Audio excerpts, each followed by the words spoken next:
관광자원의 이해 7주차 두 번째 동영상입니다. 여러분 교재 70페이지 외적 영향 요인을 할 차례죠. 그 전까지는 관광지 자체가 갖고 있는 관광지의 내적 영향 요인, 관광지가 있으면 그 안의 요인이요. 근데 관광지 말고 그 밖의 요인에 따라서도 관광지가 발전하기도 하고 쇠퇴하기도 하죠. 지금 같은 경우는 대한민국이라는 관광지가 발전하기도 하고 쇠퇴하기도 합니다. 예를 들면 똑같은 해수욕장인데 부산은 관광객이 요즘은 거의 많이 안 오죠. 제주는 팍 터지죠. 지금 제주 호텔은 방이 없어요. 그럼 제주도가 뭐 해는 건가요? 아니에요. 코로나라는 외적 영향 요인 때문에. 코로나로 인해서 해외로 갈 수가 없죠. 그래서 비행기 타고 갈 수 있는 데는 제주도. 더군다나 육지보다는 상대적으로 코로나 환자의 발생 수가 작지요. 그죠? 제주도는 아무것도 한 게 없어요. 아무 짓도 안 했어요. 밖의 요인 때문에 그런 거예요.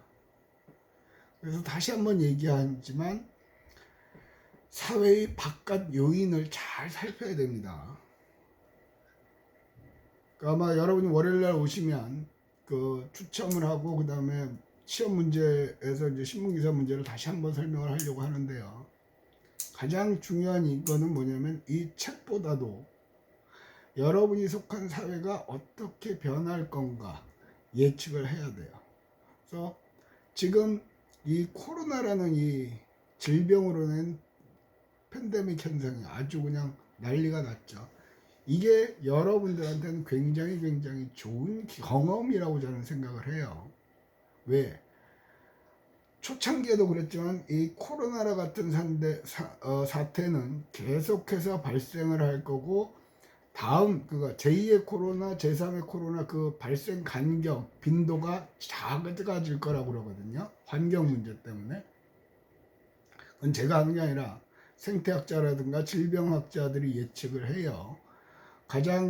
예측의 가장 큰 부분을 차지하는 게 남극이 녹아내리고 있죠.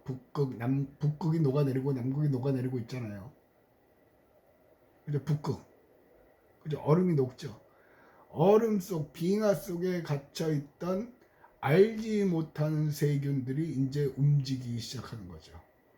우리가 알지 못했기 때문에 그것에 대한 대비책이 없어요.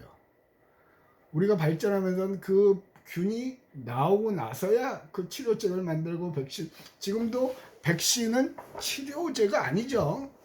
예방약이에요. 아직도 치료제는 못 만들었단 말이에요. 그러니까 점점 그 주기 발생 빈도는 늘어날 거라고요. 지금 이 경험을 확실하게 인식하고 계시고 잘 기억해 놓고 잘 메모해 놓는다면 다음 이런 사태가 발생했을 때는 그 사람한테는 기회가 되겠죠. 다들 정신줄 놓고 어떻게 할지 모르고 있을 때 그 사람은 과거의 경험을 바탕으로 다른 걸 할 수 있는 거죠. 항상 플랜 B를 갖고 있을 수 있다는 거예요. 그래서 지금 여러분들은 신문기사 문제를 내는 이유는 자꾸 신문을 보면서 이 시대가 어떻게 가고 있고 하는 걸 예측을 하는 거죠. 지금 최근에 보면 좀 전에 점심 먹고 나서 신문 기사를 이제 하나 읽은 거 보면 대만은 거의 집단 면역 형성이 된다는 것 같아요.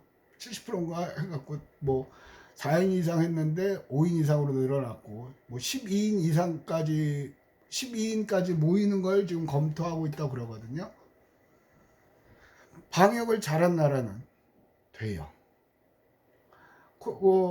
사실 우리나라가 마스크 대란이 났을 때 대만은 마스크 대란 없었단 말이에요. 마스크는 작았지만 우리보다 먼저 1인 1매씩 구매하고 다 했어요. 그 왜 메르스라는 사태를 겪으면서 경험을 해가지고 그 경험에 따라 원칙에 따라 뒤늦게 우리나라는 줄 서고 난리가 났죠. 마스크 쇠치기 하고 뭐 못 팔고. 그렇지만 우리도 그걸 따라서 뭐죠? 건강보험증 갖고 가서 그 보험 주민등록 번호로 살 수 있게 만들고. 그러니까 그런 거를 사실은 제대로 할 수 있는 사람들은 제대로 준비하면 그런 걸 다 기록해 놓고 제대로 한 나라는 그런 걸 바탕으로 법을 만들고 하는 거죠. 그래야 다음번을 대비하는 거죠. 그래서 다른 나라는 어떻게 하고 다른 관광지는 어떻게 돼가고 있나. 지금 많은 사람들이 예측하는 거는 올 연말까지도 해외여행은 거의 불가능할 거다. 그나마 가능성이 있다 그러면 집단 면역이 형성된 A라는 나라에서 똑같이 집단 면역이 형성된 B라는 나라로 왔다 갔다 하는 거는 양국 정부가 합의하면 가능할 수 있으나 전혀 그게 안 된 다른 나라로 가는 거는 막을 거다. 지금 남미, 인도 수만 명씩, 수천 명, 수만 명씩 지금 코로나 걸리고 있어요. 우리가 둔감해서 그렇지. 계속 뉴스는 나오거든요. 지금 미국도 어쨌든 우리보다 엄청 많긴 하나 확진자가 줄면서 슬슬 경제가 풀리는 것도 있고요. 그러니까 이럴 때가 기회예요. 어떻게 돼가나 보는 거죠. 그리고 특히 관광은 외부 요인에 따라 굉장히 돼요. 지금 여러분이 주목해야 되는 건 트럼프가 지난번 대통령 되면서 중국하고 싸우는 바람에 중간에 낀 우리나라는 개박살 났죠. 옆으로 또 경제 얘기를 해야 되지만, 그런데 바이든이 되고서도 지금 또 그러고 있잖아요. 서로 이제 반도체 갖고 전쟁을 하고 있단 말이에요. 교수님, 우리하고 반도체하고 무슨 상관입니까? 상관없죠. 그런데 중국하고 미국하고 전쟁을 하면 중국 관광객이 안 올 수가 있다는 거예요. 우리가 미국 편에 들면. 중국 편에 들면 또 미국이 또 제재를 할 거고요. 그러니까 그때 우리 정부가 어떻게 대처하는가를 보란 말이죠. 중국 정부가 막을 것 같은데 중국인을 상대로 한 각종 시설들을 만든다 그러면 그거는 멍청한 짓이겠죠. 그래서 제발 우리가 속한 사회가 어떻게 변할 건가 보세요. 그걸 봐야만 여러분의 미래가 행복해져요. 넉넉히 있으면 그냥 바닥을 기게 되죠.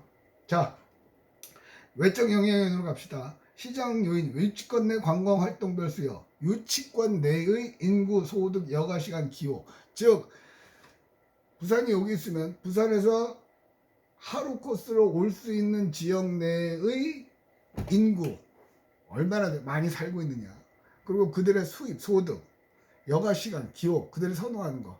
근데 지금 우리는 대부분 하루권이죠.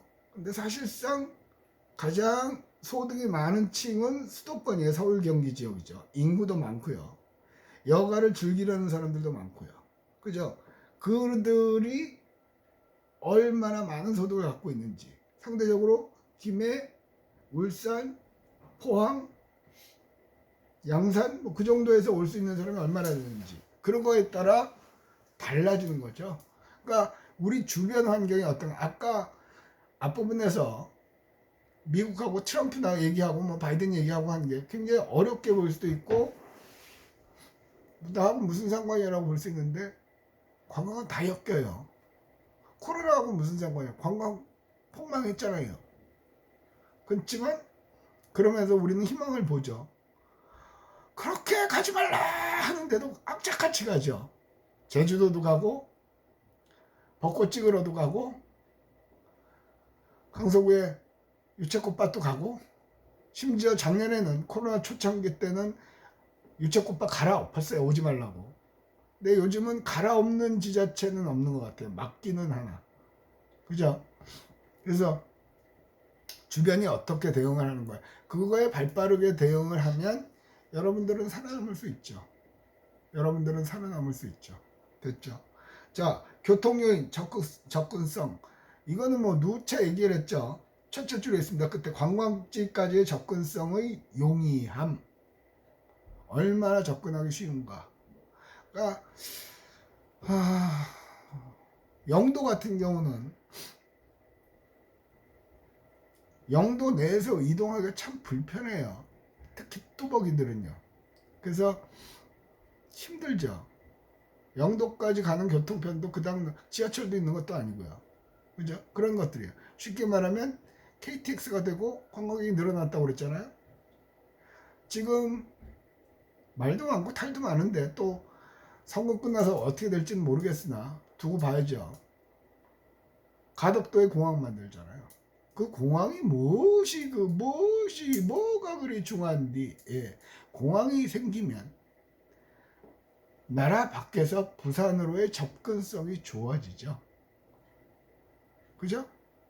그러면 접근성이 좋아지면 빨리 오게 되죠. 아까도 잠깐 첫째 시간에서도 비행기 타고 양양 갈 거야 했다고 그랬잖아요. 걔네가 선전하는 게 뭐예요? 쉽게 올 수 있다는 거예요. 접근성을 얘기하는 거죠. 접근성에 따라 관광지가 성공하고 번성하고 때에 따라 접근성이 안 좋아지면 어느 순간에 사망하고, 그죠? 그것도 교통요인, 외적 요인이에요. 그 다음에 보안, 경합 요인, 보안권 또는 경합권 내의 숙박시설 유형과 수.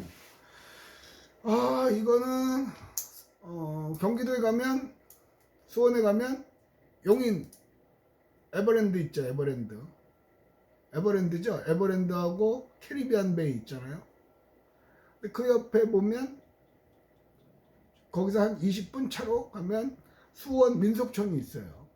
그건 상호 보호한 요인이죠.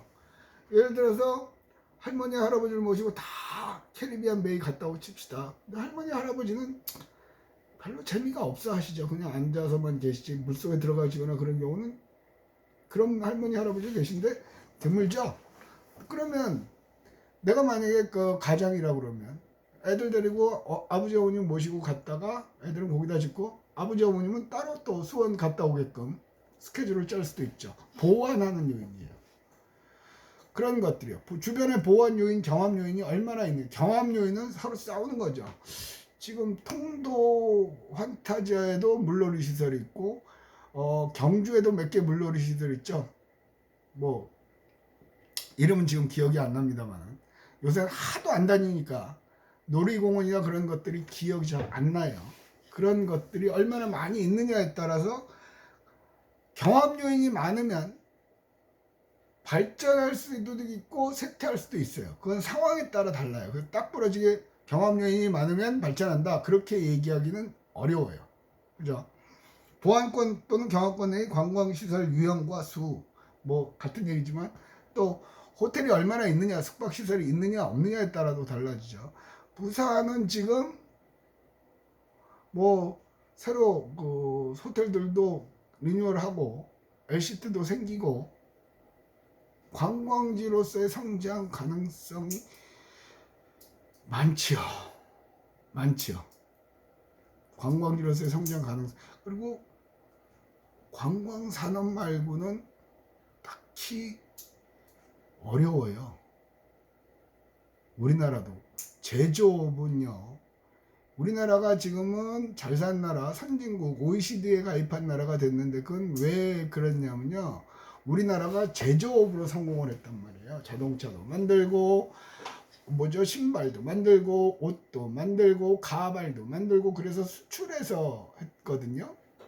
근데 그 가장 큰 그렇게 할 수 있었던 배경이 뭐냐면 인건비가 쌌기 때문이에요. 근데 이제 선진국으로 가면 갈수록 인건비가 비싸지죠.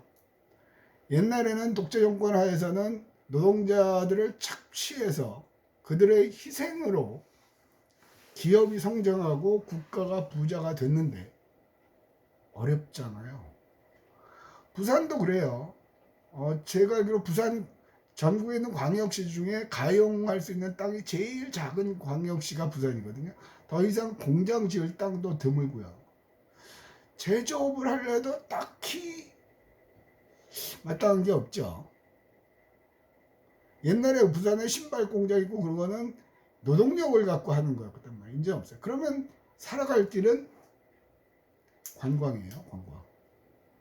그러니까 재래시장 활성화, 그다음에 각 산동네마다 사실은 어렵게 사는 사람들만 사는 동네죠. 그 동네 어려움을 볼거리로 만들어버린 거 아니에요? 뭐 문화마을이라는 데가 다 그렇죠.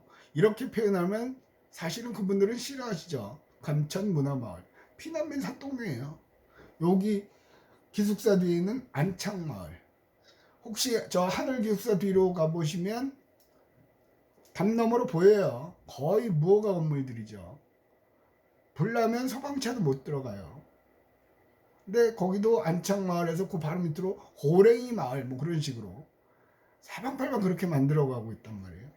근데 그게 이제 점점 그런 것 말고는 부산 자체가 성장할 수 있는 산업이 그닥 많지가 않아요. 그닥 많지가 않아요. 그래서 옛날에 그 뭐죠? 서병수, 그러니까 오거돈 시장 전에가 서병수인가 그랬을 거예요. 그때는 콜센터를 유치한다고 그래서 안녕하십니까? 그래서 그러니까 무슨 회사든지가 콜센터는 있을 거 아니에요. 그거 했다고 난리치고 공적이라고 그랬는데 지금은 그 콜센터를 누가 해요? 인공지능이 하죠.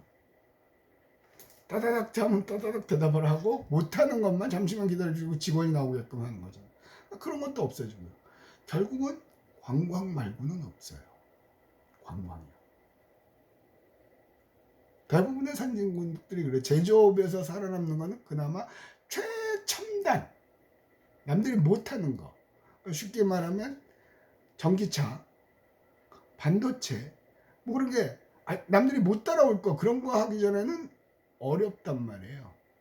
근데 그것도 이제 선진국마다 이제 그거 하려고 난리치죠. 도저히 안 되니까, 뭔가를 해야 되니까, 그죠?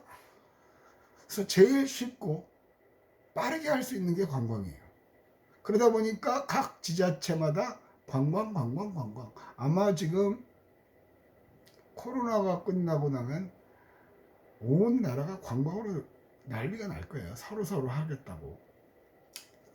됐고요. 그다음에 외부 정책 요구인, 이건 굉장히 의미가 있습니다. 지역 또는 국가 시책이 지역의 관광 발전의 상위 개념으로 작용하든가 어쩌죠. 그러니까 관광지가 되려고 그러면 대통령이 관광 마인드가 됐으면 그 나라는 관광 국가가 돼요. 시장이 관광 마인드가 있으면 그 도시는 관광으로 급성장을 해요. 쉽게 봅시다. 요즘은 저는 부산에서 자전거를 탄다는 게 거의 불가능하다고 생각하거든요. 왜? 언덕이 너무 많잖아요. 코로나 전에 보면 동의대학교에도 그 자전거 동호인, 사이클 동호인들이 동의대학교 그 언덕길을, 본관까지 가는 길을 자전거도 한 번씩, 그거 왜 하는지 모르죠. 저는 제가 좋아하지 않는 거니까. 그게 유행을 할 때가 뭐냐면 이명박 대통령이요. 전국의 운하를 뚫고 운하 주위로 자전거 길을 만든다고 그랬죠. 그런데 그렇게 생각을 했거든요.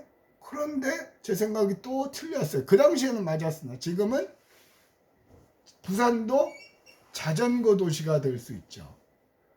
아니, 언덕이 많아서 못 간다며요. 예, 요즘 나오는 자전거는 전기 자전거가 나오기 시작합니다. 배터리로 가는 거죠.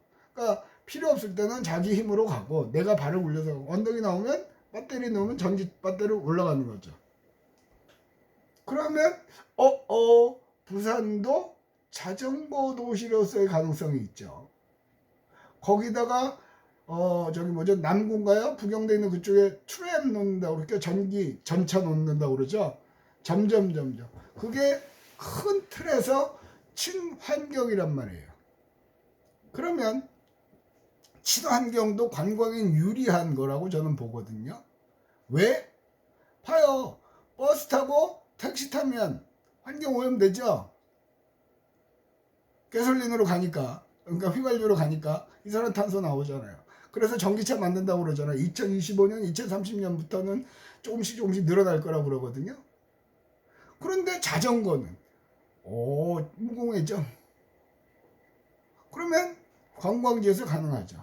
그래서 어느 지자체인가는 그 공모전 할 때 상 받았던 심사에서 상을 줬던 게 뭐냐면 1인용 모빌리티, 그 스쿠터 같은 거 있죠. 전동 스쿠터. 그걸로 다니는 코스를 개발해서 그걸 상품화했죠. 똑똑한 사람이에요. 그 사람은. 전국. 그리고 그거하고 더불어서 또 했던 게 뭐냐면 20대들은 자기 자동차가 있는 사람이 특별한 경우가 아니면 드물죠. 근데 그 팀은 뭘로 했냐면 소카. 자동차를 빌리는 거죠. 소카는 해보신 분도 계실 거예요.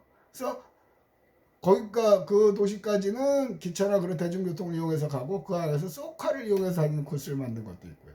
그러니까 전기차도 관광하고 상관없는 게 아니에요.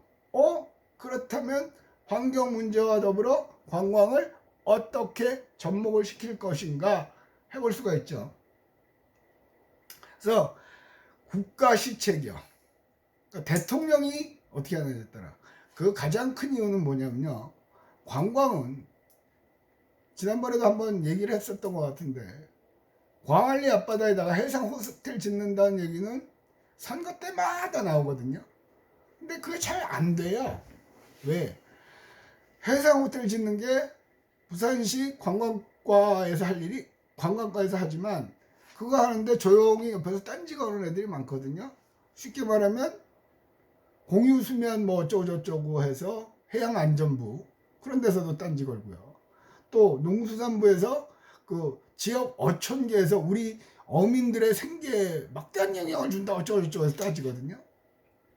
근데 시장이 하면 그것도 조직사회니까 인사권자한테 잘 보여야 되니까 각 부서가 자발적으로 협조를 하죠.